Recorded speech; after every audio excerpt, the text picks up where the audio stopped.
Heyo everybody, Haku here with my live reaction and bingo for One Piece chapter 1042. Gonna continue with this format because I thought last time it was really fun. It's one of my favorite One Piece reactions I've done.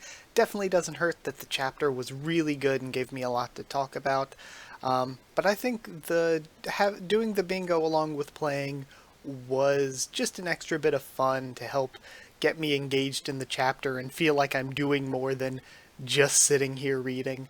Plus, I feel like it made me open up and do a lot more discussion, and I feel like I want to do that more. Even if the videos end up being a bit longer, I mean, I myself like a long video, so it's like, I don't really think people are going to complain so much about that. Even if it's a bit longer, I want to discuss more as we're reading through. So yeah, we'll be doing bingo from now on. Like I said, I wanted to do these as a stream, but I just didn't have time to set all that up. And sadly, even though it was like my favorite One Piece reaction so far, not a lot of people watched the last one anyway. So you know what? I'm just going to take my time with it, I guess. But yeah, let's go ahead and start reading. But before we do, I guess what I'm going to do each week is change out 5 things on the board to 5 new things. So that's what I did this time. I got rid of 5 things from last time. So this week we've got this board's a lot harder. We got bingo on our first time last week, but I doubt it's happening again. This time we got Thousand Sunny, Akazaya Samurai, which is one of the new things I added. Cover story, color spread, and reader request are all on that same middle one, so like there's no way that's happening because we only get one of the 3 typically. Act 3 ends, an Oda box, which I'm counting as like any narration box. A Grim Reaper explanation, that's a new one because we still haven't figured out what that was that Zoro was seeing. Chopper's doctorin, yayo, yayo. Chopper doing anything doctor-like. Flower Capital, another island, so if we see a location, for some reason we cut away anywhere that isn't Wano, Onigashima, or Zou. A mink, Carrot exists, which actually happened last week, Insanity. Numbers, and I'm talking like capital N numbers, like Zanki, Inki? Fuga? What was that thing? Da Vinci? So yeah, any of the numbers. Free space in the middle, we can go ahead and check that. Yamato, a name technique, a Zoan transformation, a flashback, a color spread, CP0, Big Mom Pirates, a 2-page spread, Luffy vs. Kaido, reader request, a non-Straw Hat Supernova. We actually have a lot of those going on in Wano, so if we see like Hawkins, Drake, Killer, Kid Law, Apu, any of them, and Momo human form. So pretty simple, pretty straightforward and all that. And then, yeah, let's just start reading, see what we have this time. So, chapter 1042, The Victor Needs No Epithet. And I actually was told before, ahead of time, that I don't know about this translation. I think it's supposed to be like the victor or the winner needs no, what was it? Needs no excuses. So, I don't get it, because yeah, the victor needs no epithet. I'm thinking like Luffy and Kaido both already have epithets. So yeah, I think that might be a mistranslation from what I've been told. But either way, we have a continuation of German Double Six's On Emotionless Excursion, Volume 6, Take Niji and Yonji to Whole Cake Island. And we see Oven transporting the book towards the mirror. We get to see Brûlé again, haven't seen her in forever. We have Pudding, and I'm actually wondering if Pudding is going to be like plotting something in the background, like to maybe save them or something, who knows. But I think it was either last week or the week before, somebody said, what if Caesar is the one to save them? Because Caesar's story isn't done yet, and I think it's actually really interesting that Caesar's story is basically continued throughout the entirety of the post-time skip, little by little. But that leads into something else. Okay, so I'll make this really, really short, but another discussion to be had is, so something I've always been saying, and again, let me try to keep this really, really short. they're kind of, when asked about like future arcs before we get to Raftel and the Endgamer stuff, I feel like there's two islands we definitely have to go to. Two that are kind of maybes I feel like we should go to, but like we don't have to. And then one that's like way up in the air. Well, I mean, literally. But one that's like way up in the air of like, do we need an arc on this or not? The two that I think we're definitely going to are pretty obvious. Elbaf, everybody says it. It's just been too important to too many characters, from Usopp to Big Mom and everywhere in between. And it's been mentioned too much for us to not go there. I feel like the storyline and the stuff with Loki is going to be important. I just recently, like going back through the series, resaw in the Corita Coliseum, Hyrodine said something about becoming the king of all giants. And I was like, that's really weird. I don't remember that. Maybe Loki is a bad guy, and that would make sense to why Lola was like, I'm not marrying this dude. And so maybe he's going to be the Elbaf antagonist. Yeah, maybe he's a bad guy. And that's what's going on there. But I feel like we're definitely seeing that. Another one we're definitely seeing, in my opinion, is Hachinosu or Beehive Island or Full of Lead Island, depending on your translation. Just because, again, we have to go up against the Blackbeard Pirates eventually. It was the founding place of the Rocks Pirates. It's the current base of the Blackbeard Pirates. There's just too much important stuff surrounding Hachinosu for us to not go there, in my opinion. So I feel like those two are the definitely's. The maybes are Lodestar, because we don't have to go to Lodestar, but I kind of feel like making the journey to the final official island that the log post goes to is kind of an important thing. I kind of feel like we should see it, even if it's short, like Jaya or Logetown length. And the other one that's tying into this cover story and what I wanted to bring up is Vegapunk's Island, because my thing is, we're not done with Sanji's family. I don't feel like what we got in Whole Cake was closure for Sanji's family. I don't think we're done with that. And we're also not done with Caesar. Caesar just kind of flew off and left. And again, Caesar's character has been permeating all of the post-time skip. And we haven't had a conclusion to that. So I feel like all of that, plus all the Vegapunk stuff throughout the series that's been important. I think just like Elbaf, Vegapunk's main island, we know that's where Smoker and Tashigi were just recently taking the kids from Punk Hazard. I feel like that's another really likely one, but I'm not sure because, again, we're like so close to the end of the journey. And the one that I think is like a big maybe, who knows, is the moon or another Sky Island related thing, because we didn't really fully do closure on the Enel stuff. The same in the sense that every single one of the supernovas has gotten a little bit of story, a little bit of importance so far, except for Bonnie and Arouge. So I kind of feel like there's probably going to be another Sky Island or Moon related thing to justify Arouge being in the story, but maybe not. Again, that's the one, the like biggest maybe. Plus the Moon is so important to like the Kozuki clan and the Mink, so it's like a really odd one. And it was really important in the Ohara library. There was the big like model of the planet with the moons going around it. So yeah, that was longer than I expected it to be, but like I said, I want to discuss more as we're reading. But those are my thoughts on future arcs potentially before the series ends. 4, maybe 5 at the most before Raftel and the Endgame. So yeah, I just wanted to bring that up because it ties into the Caesar and Vinsmoke stuff and how I feel like we really can't be done with them yet. But this was a cover story, and does this count as another island? I mean, I guess it does. We see Chocolate Town, we see Cacao Island. Is that it? Is there anything else here that was in that? I don't think so. So, yeah. Yeah, I think that's it. So let's get back to actually reading the chapter. I spent like the first almost 10 minutes just on cover story type discussion. So starting off, we have the first basement level. And oh yeah, Drake just got back up last chapter. Drake is stabbing the CP0 guy. Explain yourself, Drake. This is what my justice tells me to do. Then I am envious of you.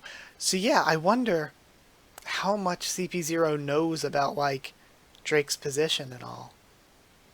So it looks like Drake's taking this guy down, and then, he Sorus out of the way, and then turns back And it looks like he might have just hit him in the throat. I mean, it's right in the center of the throat, so he's probably still fine though. He just like, what is it, like tracheotomied him, kind of. So yeah, I wonder if this will continue as like a fight, or if these two are going to be down like Izo, and I'm assuming the guy's name is Maha. People brought up when I was like assuming that it was his name that possibly it it could have just been like an onomatopoeia of Maha as he's falling down, anime sounds. But I think it's a name. I don't know. Either way, though, we actually have, what is it? We've got a non-Straw Hat Supernova, and we've got a CP0 member. So yeah, I think that's it. I think that's all we saw. I mean, do we count this as a Zoan transformation? Should we? I'm thinking maybe we should. We're seeing hybrid form for Drake. It's not his base form. So yeah, anything it's not his base form, I'm going to count Zoan transformation. Even though we didn't see him transform on screen, I think that should count. Let me know if you think we should actually have to see them on screen, or if a non-base form of a Zoan counts. But now we have the flower. We're actually seeing the flower capital? Hold on. I was not, well, we can't do color spread or reader request.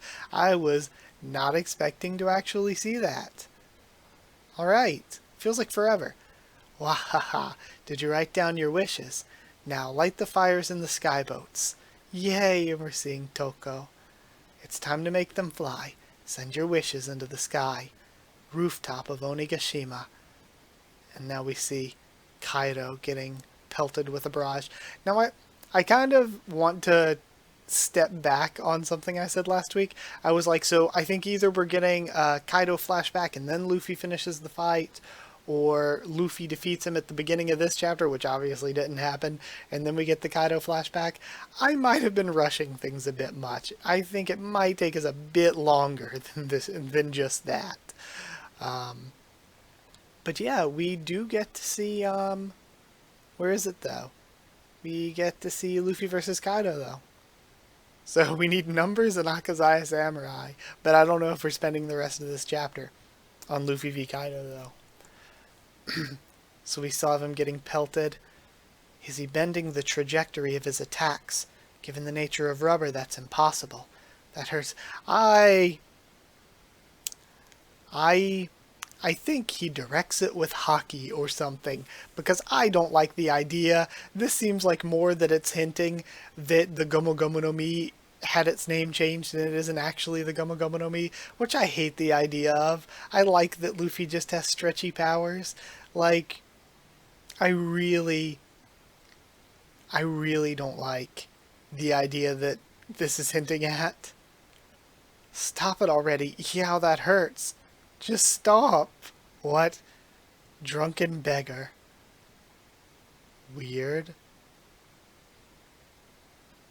Okay. Odd. Voice crack. Are you still drunk? Don't assume you're the only one. Who can see the future? We have future side Kaido. What if I try copying you? Oh? Is it like this? And we have Drunken Thief, and he's culverining his dragon body. Okay. And he chomps him. He straight up bites the man. He starts flying up with him. He ate me? Yeah, he straight up ate Luffy. He looks back down at Onigashima. Let me out, damn it. He opens his mouth. Close range, bottle breath. Which, as we know, never hurts anyone ever, so it's fine. And we have Yamato dodging. Hold up. So we got a lot of things here. We got a 2-page spread. We got Yamato. We got a name technique, bottle breath. And we technically, with the drunken beggar thing, we got Notabox. So yeah, lots going on there. Anything else I'm missing? I can't tell who the random samurai are dodging that, if that's any of the Akazaya or not. But we see the shot goes all the way through the island. And I think, is Luffy gonna just fall all the way through? Oh, he transforms Bounderman and bounces out of the way. Starts flying his way back up. Worororo, you're coming back. How many more minutes left? This is my final Gear 4. There's no time to waste. Losing is not an option. You're rather demanding. As long as you're around, the people of Wano won't even have clean water to drink. Worororo. Well, you're free to take sides however you wish. Gomu gomu no. But let me tell you, these Wano folk have accepted defeat into their hearts. Weaklings who shun violence, casualties who found glory in death. I've seen plenty of losers and vanquished here, and they all have their excuses. Shut up. Samurai are strong. Strong or just stubborn. The victor needs no epithet. So which are you? And then we have Over Kongan. And he nails Kaido in the chin as he was charging up another Bodo breath. And it actually looks like we see the smoke escaping his mouth, like it might have damaged him from the inside. Which might be the way you have to attack Kaido. Maybe Luffy getting eaten was a hint towards that he needs to attack from the inside somehow. He's not done. Gotta knock him all the way out while I can still use Gear 4. Thunder, Bellow, and Luffy looks shocked. Bagua! And he gets Thunder Bagua. We see the whites of his eyes, and the wind start escaping. Don't leave me yet, strength. And he's covering his mouth to try to hold the transformation in. Worororo. Bloodthirsty drunk. And his face here actually looks like that one number. One more hit, and if that doesn't work, then I've lost. So okay, Luffy's maintaining his Gear 4th for now. So we have one more shot. Is this going to be the finale? Gomu gomu no. Show me what you've got, boy. And he smiles. Thunder Bellow. Over. So again, he's going to use Over Kongan again. Huh? Tekkai. Okay, so CP0 is jumping in. Like they said, the whole assassin thing. Weird. So he's actually jumping in. You'd think he'd be smarter than this unless he's really, really strong. And he's behind Luffy. In the next panel, CP0. And we have a flashback. Father, Momo. Oh, man. Oh, this is cool. Because we see Odin's face and then Luffy makes the same face looking over to the side. Only, I'll admit, CP0 guy tapping him on the shoulder is a bit less, impactful or emotional to Luffy as a character. It's like, what? As, compared to Odin seeing what he thinks is his child. But Luffy gets thwacked. Thwomped. But the CP0 guy avoids it. And they said, hey, take out Luffy, not take out Kaido, so... Wow. But I wonder how this impacts their government ship still coming. And man, Kaido looks bummed, devastated, blue-balled, his fight ruined. And we see Luffy start going... We don't see Luffy go all the way down, though. He can still do his little Lucci, kick up and continue to attack. Interesting, though. And also cool how the hat here on the guy almost looks like the straw hat. I wonder what's going to be up with this guy. I hate having to wait. Please tell me there's no break, though. Next chapter is the 13th. No break. Thank God there is no break. Okay, so I was invested. Is there anything else on the bingo board I missed while being super, super invested here? We didn't see any of the Akazaya. Well, no, we didn't see any of the Akazaya, the Thousand Sunny or the Minx. Act 3 has not ended. We did get a flashback technically, so it looks like no bingo this time, but we did actually fill in a lot of the board. All right. Actually, technically, we still don't get a bingo, but we did see Momo's human form. Um, just not in the present time. Or actually, that technically wasn't Momo, so I'm not counting that. I mean, we technically saw the Big Mom pirates because they were in the opening. I guess that's not really what I meant when I put it on the board, but like I'll mark both of them as technically, um, but that's not really what I meant. Another fun, really good chapter. Again, I've had a lot of problems with Wano. Wano was something that's just had a ton of ups and downs. I think when we first started, it was really, really good. Then we got into a bit where it was like, oh god, this is dragging on and everything's getting off-screened. But I still thought the Zoro and Hiyori stuff was good. In hindsight, even better. It's even better like marathoning than having to wait week to week. The prisoner mind stuff isn't bad. Again, I just hate how much was off screen or how much we skipped around and didn't really have focus. But like that wasn't bad. It just has ups and downs, and it's just a bit sloppy. And then we have the Yasue stuff, which I loved at the time. The Odin flashback was great. I remember even week to week when I was reading that, I was like, I don't even want to go back to Wano. Wano was mid, but this Odin flashback is really, really good. And then we started Onigashima, and the beginning of Onigashima was great. And then it kind of turned into mainland Wano a bit. And there were a lot of downs, like fake out deaths and such, where I love Kiku and Kinemon. I don't want them to be dead. But at the same time, their deaths were so well written. And then that got reversed, and that kind of sucks. And there's just like Yamato taking screen time away from characters we spent forever building up, and I'm like, oh god, we spent forever building up. Why do they mean nothing? Like Kawamatsu hasn't done a damn thing here, neither's Denjiro. Hopefully they will do something, because I like both of them a lot, but they haven't done a thing. Yeah, I don't know, man. I don't know. Just ups and downs with Wano, and I think we're in an up here. Because, like, some of the fights, I'm like, I wish there was more to them. Some of them, I was like, yeah, that's solid. I thought, honestly, again, some more discussion review stuff for Wano here. When talking about the fights, let's just discuss the fights, because we're done reading. Just bonus content for all of you that want it. I think that I really wanted, like, most of the characters are kind of disappointments on Kaido's side of things, like, they don't have the personality that Big Mom's crew had in Whole Cake.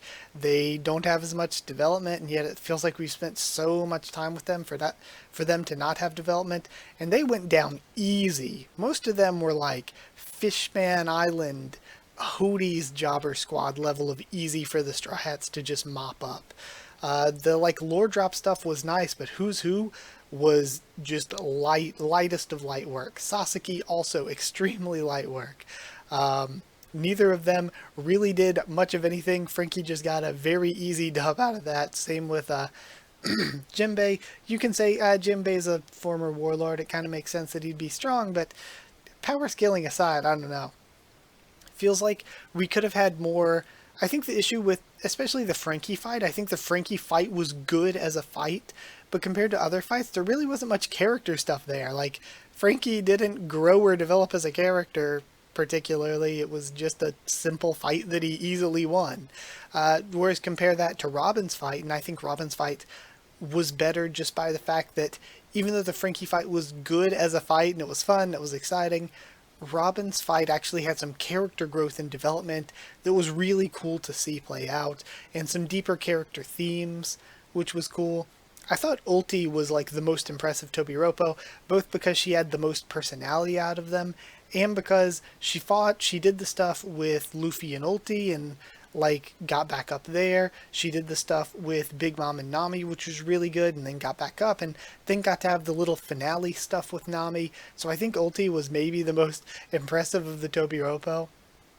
The CP0 stuff has been because, like, first they just embarrass Drake and Apu runs away. Drake's back up and fighting them. Izo fought him off-screen mostly. Though I do think the moment where he and the guy shot each other last chapter was really cool. So the CP0 stuff's just been kind of Yamato kind of just ran past them. Yamato's been a big I don't know. I hate being super critical all the time, but I hate that Yamato was just thrown in out of nowhere, super powerful, all the powers that you can possibly get in the series, and like just is a not very well written character at all.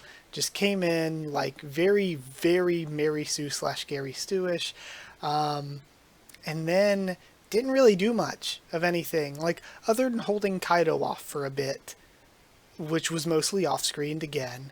And again, I mentioned when it happened, when Yamato stood up to Kaido, I was like, if we had more time with the character, if the character was around since like the beginning of Wano maybe and built up over time, this would be really impactful.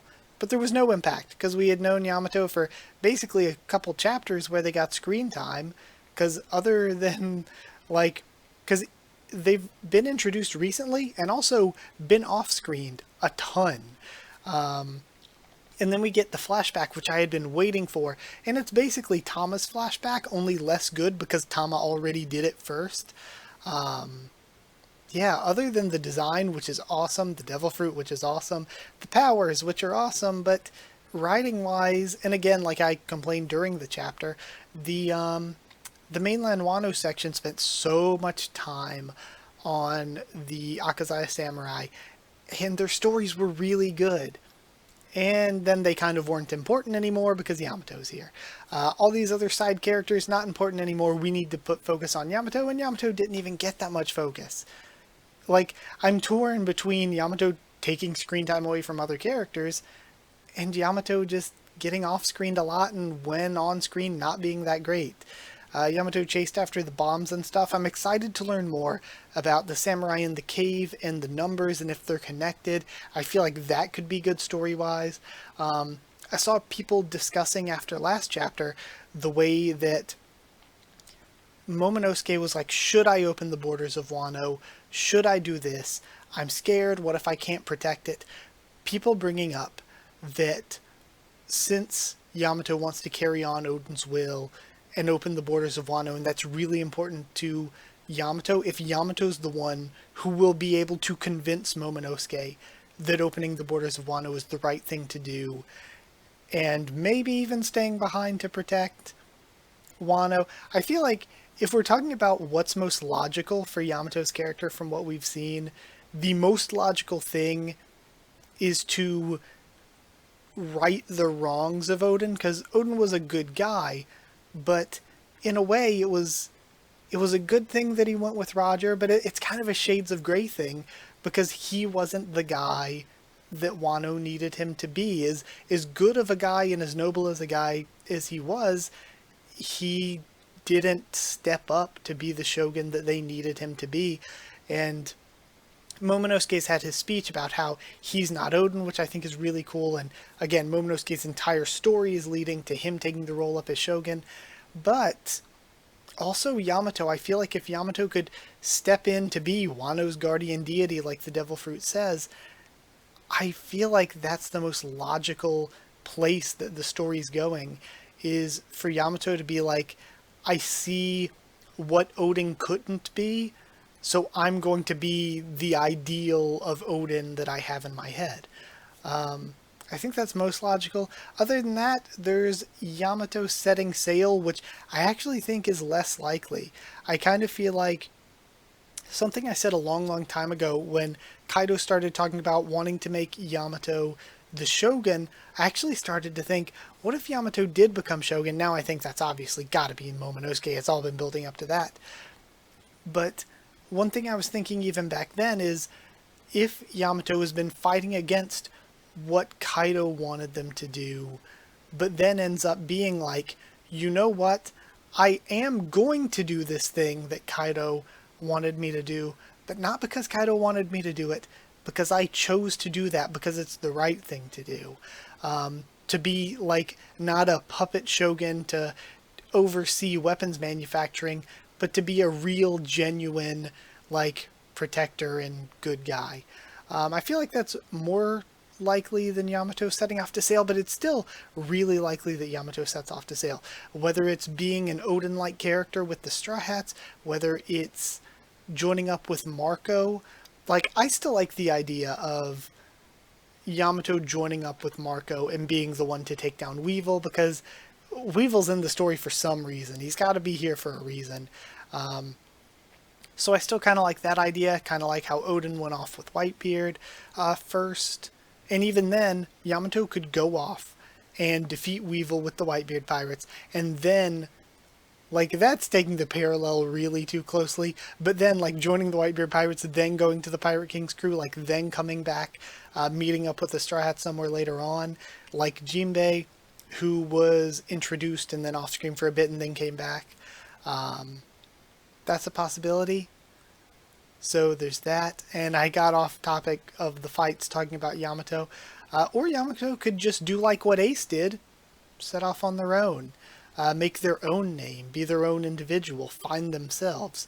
So yeah, any of those things are possible. Yamato has a lot of ways the character can go, but I do honestly, not even just after last chapter, but for the longest time, I think it makes the most sense for them to stay with Momonosuke. And there's the fear I brought up, I think I talked about it last week, the great fear I have that's scarily likely that when Momo turns into his Odin-looking 28-year-old form, Yamato's gonna fall for him. One fear. And, yeah, that's scarily likely, I think. But yeah, back to the fights. The Jack and Perispera fights were whatever. I think they were solid. They were what they needed to be, I guess. Again, I've said this multiple times. I feel like the Jack fight didn't really help anybody because, like, Inuarashi didn't really need the rub of beating Jack, so, like, it didn't really elevate his character particularly. Perispera being taken down by Nekomamushi, yeah, it's alright. I mean, the whole we need to avenge Pedro thing was never really super, like, fleshed out. I don't know, maybe that's not the word. Never super detailed, especially with Nekomamushi being the one to do it and everything. But I do think it's maybe the right idea to not have Carrot be the one to beat Perispero. Just in terms of, like, that would kind of just, I don't want to say kill the character, but it'd kind of be like the, so Carrot beats Perispero, says, yay, I avenged Pedro, and then that's kind of it. Isn't maybe the best way to handle the character, just to say, yes, revenge is the right thing. You beat this guy, and then, yay, you had your revenge, and that's the end of your story. Maybe isn't the best, not the clearest way that One Piece does things, especially considering the way the samurai are going after Kaido is a bit more deep than that. But then we get into the king and queen fights, and I will say, going back and rereading / rewatching the series, I've learned something that I think that Sanji is better written and more written with more detail than Zoro, but Zoro is way cooler, and their fights go the same way. I feel like Sanji versus Queen was a more well-written fight, but Zoro versus King was cooler. Zoro is just cooler, King is just really cool, much cooler, but Sanji's fight actually had a lot of character stuff going on that was pretty important. Not that Zoro's didn't have some character stuff, but it felt pretty light, honestly, and we got the face reveal and defeat of King all in one chapter. And aside from all that, we got Luffy versus Kaido, which has been on and off, hit and miss. I think right now it's really good, but there have been moments where I've been like, oh, okay. One moment that I'm not too big on, the same with, like, it makes sense within the context of the series, but the same with Kinemon and Kiku's fake out Des being like, oh, okay, I like them being alive, but really, is the fact that Luffy got demolished by Kaido, ate some food, came back full strength. So it's like, if Luffy gets demolished by Kaido again, can't we just give him some food and he can just come back at full... Like, doesn't that make it so that Kaido can never defeat Luffy? Because all we have to do is give him a bit of food, he's healed to full health, and he can keep fighting while Kaido is continually accumulating these injuries. So that's the only issue I've had with the Luffy and Kaido fight, is when I was like, really? You can just heal to full health that easily? Like, if that's the case, can't you just keep doing that and never lose? So yeah, big discussion out of the way. It was a great chapter, had a lot of fun. So glad there's no break next week. Oh my gosh. I'll be back with a new bingo board. You know what? Maybe I'll make these bingo boards on like, here's the thing. I kind of want to make them ahead of time and like post them so that you all can play it whenever you read. But then I'm like, people are just going to send me spoilers, aren't they? And I kind of don't want that. So I don't know what I'll do. But either way, having fun with this. I like being able to discuss One Piece a lot more as I'm reading, because like I said, I've been on a hell of a One Piece kick lately. Been playing Pirate Warriors 4 nonstop. I think I have like 60 or 70 hours trying to S rank everything and max level every character. Yeah, I have so many hours in that over the past couple weeks. Plus watching all of so many different One Piece YouTubers' videos. So yeah, I've been just immersed in it lately. But either way, that is it. Thank you for watching. Like if you did like the video, comment down there to tell me what you thought of this chapter, my thoughts and reactions. Subscribe for more One Piece, much more on the channel. Follow on Twitter if you want. If you want a link to the Discord server, it's free and open for anyone. And if you want to help support the channel on Patreon, it's patreon.com/Haku with the tubes, or link will be in the description. Either way, that's it. Thank you for watching, and I'll see you all next time.